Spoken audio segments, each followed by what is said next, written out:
नमस्कार, आप देख रहे हैं खबर 100 में हूं आपके साथ राहुल मौर्य। आइए रुख करते हैं इस वक्त की बड़ी खबरों पर, लेकिन उससे पहले एक नजर हेडलाइंस की ओर।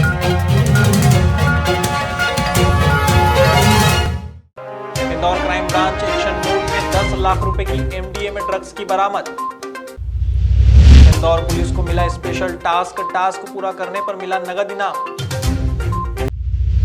इंदौर में हुआ भूमाफियाओं का पर्दाफाश, भटक रहे प्लॉट मालिकों को मिलेगा न्याय। इंदौर में बेरंग रहेगी रंगपंचमी, कोरोना के चलते ऐतिहासिक रंगपंचमी गेर पर रोक।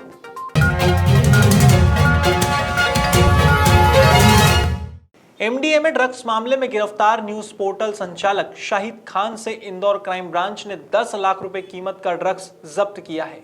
आरोपी ने कार की सीट कवर में पुड़िया बनाकर ड्रग्स छिपा रखे थे। बता दें, सूत्रों के अनुसार आरोपी मुंबई के बड़े ड्रग सप्लायर और डी कंपनी से भी जुड़ा हुआ है।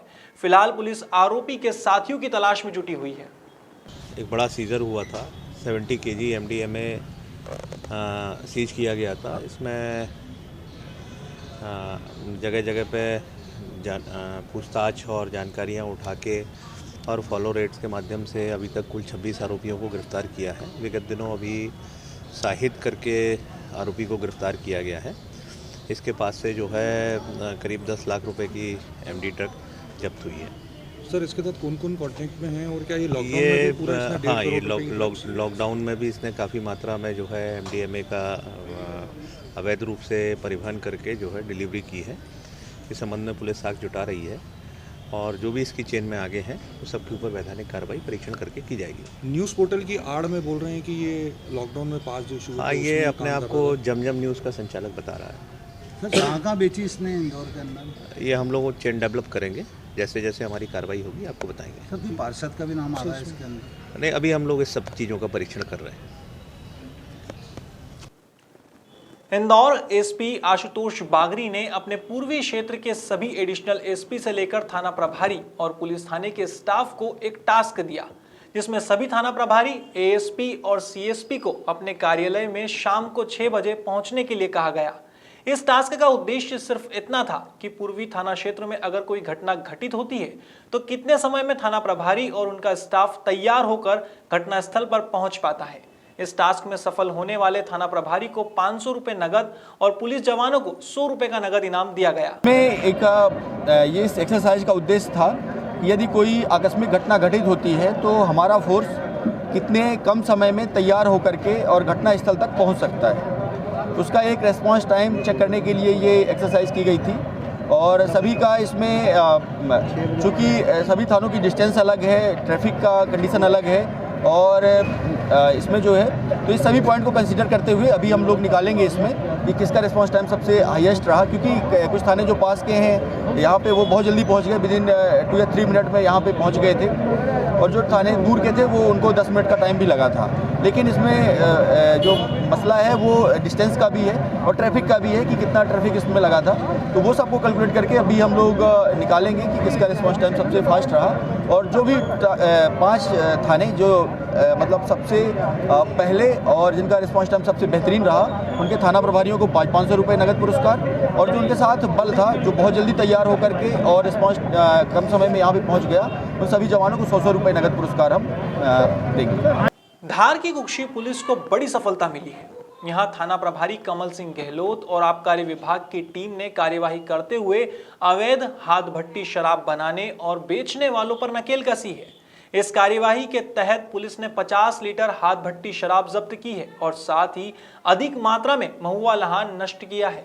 हालांकि इस दौरान आरोपी भागने में सफल रहे, जिसके बाद पुलिस की टीम आरोपियों की तलाश कर रही है।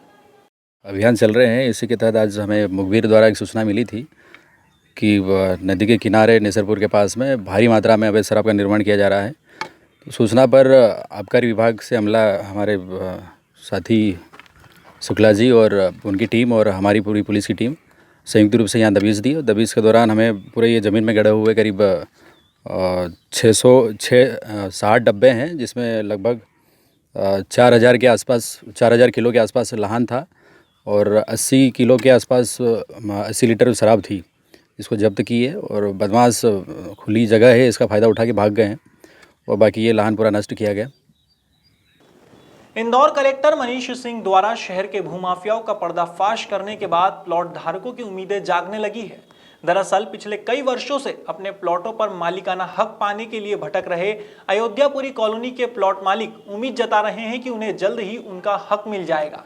इसे लेकर बुधवार को अपर कलेक्टर अभय बेडेकर ने एक बैठक ली, जिसमें अयोध्यापुरी कॉलोनी का नए सिरे से सीमांकन कर फर्जी रजिस्ट्रीधारियों पर कार्रवाई करने की बात कही गई। कलेक्टर महोदय ने अभी 4 दिन पहले यहाँ दौरा किया था, तो उस दिन उनके निर्देश थे कि इसका सीमांकन किया जाए।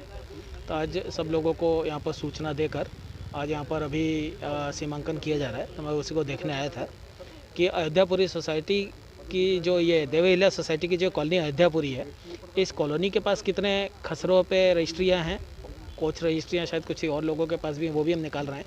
और टोटल देवहिला सोसाइटी जो है, जिसमें 6-7 कॉलोनियाँ हैं, उनकी टोटल कौन कौन से खसरे हैं और कितनी ज़मीन उनके पास है, तो इसका एक विस्तृत परीक्षण करके और फिर एक हम किसी नतीजे पे पहुंचेंगे कि कितनी रजिस्ट्रियाँ ऐसी हैं जो कि गलत लोगों को करा दी गई हैं। तो उसी के बारे में आज हम लोग यहाँ आए थे। हमारी बैठक रहवासी संघर्ष समिति की हुई है। हम इनसे सबसे निवेदन कर रहे हैं कि अपने अपने प्लॉट पर कमरे बनाएं, रहने के लिए बनाएं, उसमें आकर रहें। 1 कमरा, 2 कमरा, 3 कमरा पूरा बनाएं, उसमें सब रह सकें। और अभी तक अपने सबने बाउंड्री वाल बना ली है, अब सब कमरे बना के रहना शुरू करें, ताकि उसके बाद में ये जो कॉलोनी अभी जितना मलबा, करीबन 700 गाड़ी मलबा हम हटा चुके हैं, साफ़ सफाई हो चुकी है। अब इस पर सभी जगह हम प्लांटेशन कर रहे हैं, ताकि कभी भी मुख्यमंत्री जी भी आए या विधायक जी आए तो ये लगे कि कॉलोनी कितनी साफ़ सुथरी। इंदौर का एक नाम है, जो पहली कॉलोनी है, इतनी साफ़ सुथरी हरियाली पहले कभी नहीं देखी। यही हमारा एक अभी रंगपंचमी पर वर्षों से इंदौर शहर में गेर की परंपरा चलती आ रही है। यह परंपरा 73 सालों तक निरंतर चलती रही, लेकिन 74वें वर्ष में कोरोना ने दस्तक दी, जिसके कारण गेर के आयोजन को निरस्त किया गया था। इसी कड़ी में लगातार दूसरे साल भी कोरोना के खतरे को देखते हुए रंगपंचमी पर निकलने वाली गेर पर प्रतिबंध लगाया गया है, जिसके चलते गेर आयोजकों ने काफी नाराजगी जाहिर की है। आयोजकों का कहना है कि पिछली बार भी गेर निरस्त करने के बावजूद लोग रंगपंचमी मनाने इंदौर के राजवाड़ा क्षेत्र पर पहुंचे थे। साथ ही कहा कि केवल गेर आयोजकों को रोका गया था, प्रशासन लोगों को नहीं रोक पाया था।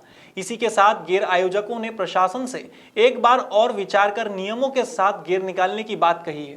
प्रशासनिक निर्णय है, उसके आगे तो कोई बोल ही नहीं सकता, लेकिन शहर में कई गतिविधियां चलती है।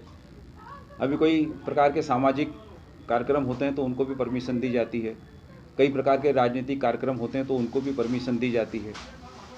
और शहर अभी सामान्य स्थिति की ओर अग्रसर हो रहा था। अगर प्रशासन को लगता है कि शहर सामान्य स्थिति की ओर अग्रसर नहीं है, विकराल स्थिति की ओर अग्रसर है, तो उनका निर्णय सराखों पे, फिर वो जैसा बोलेंगे हम वैसा ही करेंगे। कितने पुराने अपनी जो गेर यात्रा की निकल रही है? सर, हमारी गेर 1947 से निकलना प्रारंभ हुई है। और इस गेर के जो मुखिया थे, मतलब शहर में मतलब एक पीढ़ी हमारी पूरी खत्म हो चुकी है। मेरे ताज श्री बाबूलाल जी गिरी और मेरे पिता श्री छोटेलाल जी गिरी, ये मिलकर यहाँ से गेर निकालते थे। और जब ये गेर राजवाड़े पर जाती थी तो उसका एक अलग ही अद्भुत संगम दिखता था। और जब वो बड़ा सराफा में आती थी तो बड़ा सराफा में उस टाइम पे मतलब सारी रहवासी इलाका था, नीचे बहुत कम मतलब दुकानें थी, लेकिन ऊपर रहवासी इलाका था। वो रहवासी इलाकों में जब गुदड़ी के जो सट्टा का काम होता था, वहाँ से लोग स्वागत करते थे। वो एक ऐसी स्थिति लगती थी कि मध्यम वर्गीय आदमी, गरीब आदमी का स्वागत जो है वो सोना चांदी का व्यापारी स्वागत कर रहा है।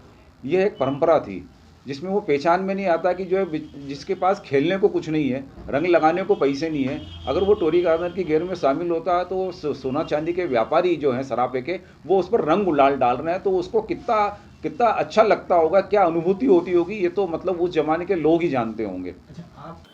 इंदौर में बढ़ते कोरोना को लेकर प्रशासन एक बार फिर सजग हो गया है। बीते दिन हुई क्राइसिस मैनेजमेंट बैठक में कोरोना गाइडलाइन एक बार फिर निर्धारित की गई।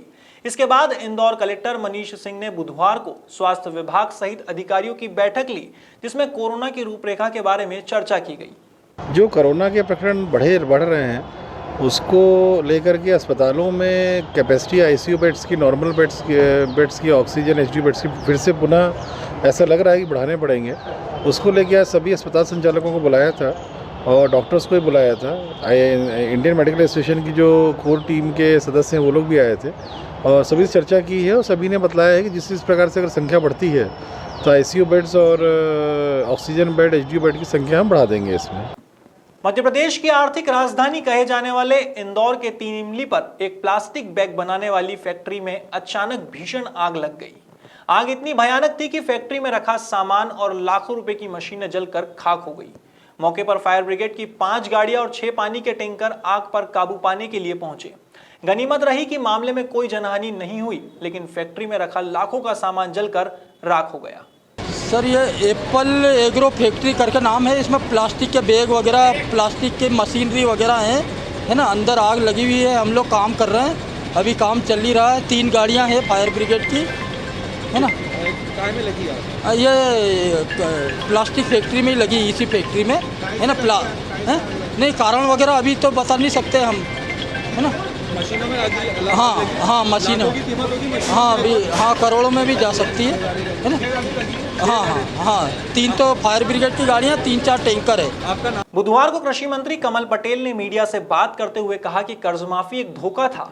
यह काम हमने नहीं, राहुल गांधी ने किया। उन्होंने कहा था कि 10 दिनों में कर्ज माफ नहीं हुआ तो मुख्यमंत्री बदल दूंगा। उसी डर में 54 लाख किसानों का कर्जा माफ किया जाता है और यदि नहीं किया तो इसके लिए कमलनाथ दोषी है।